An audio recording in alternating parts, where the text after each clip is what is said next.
Käime ka külalisvõistkonna koosseisu üle. Ja ongi olemas ja ei. Siit ja väga terav ja ongi värav. Ongi värav, vaatame kohe, kes seda või, et mul Kuzmic. Ja leiab Dubõkinit ja võimalik lahendada ja ei saa ja talab posti. Ja nüüd Kuzmic uuesti ja siin Oliver Osipov ja nüüd lööbki Aleksandr Dubõkin näitab, et lööb sisse ja seejärel näitab käega, et pole ka midagi imelikku.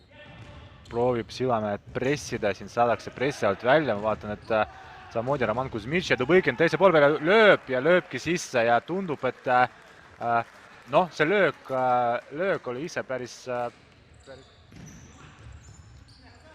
ja uuesti saab Rõuge Saunamaa lööki blokeeritud löök ja ongi olemas ulmekas, hea löök, tegelikult on väga mõnus, väga hea löök. Nelikus Kuzmic, Dubõkin, Mašanistov ja Klimovitš. Ja nüüd võidab Gert Joakit, võidab palli tegelikult võidused. Kuzmic otsib ääre peale, ei näe, kes seal on. Dubõkin on seal ja siin Mašanistovil on väga hea võimalus ja uuesti lüüakse peale.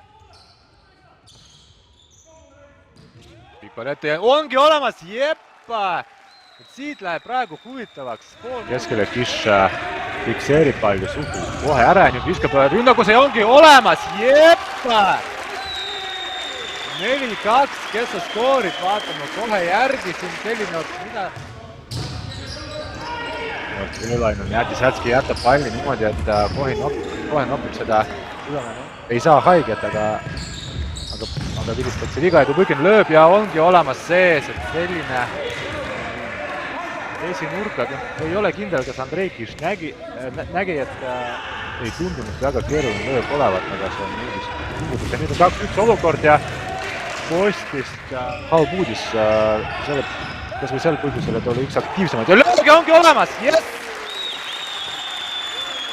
Jätsätski!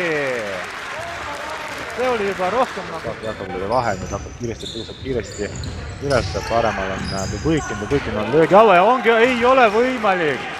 Ja Dubõkin vajutab ja selline, ütleme, no vaatame korra kordust, et ei saa palli töödeldud, nüüd kiire rünnak kohe paneb Kiši, siin on võimalik lüüa ja ongi olemas, ebareaalne, 6-4.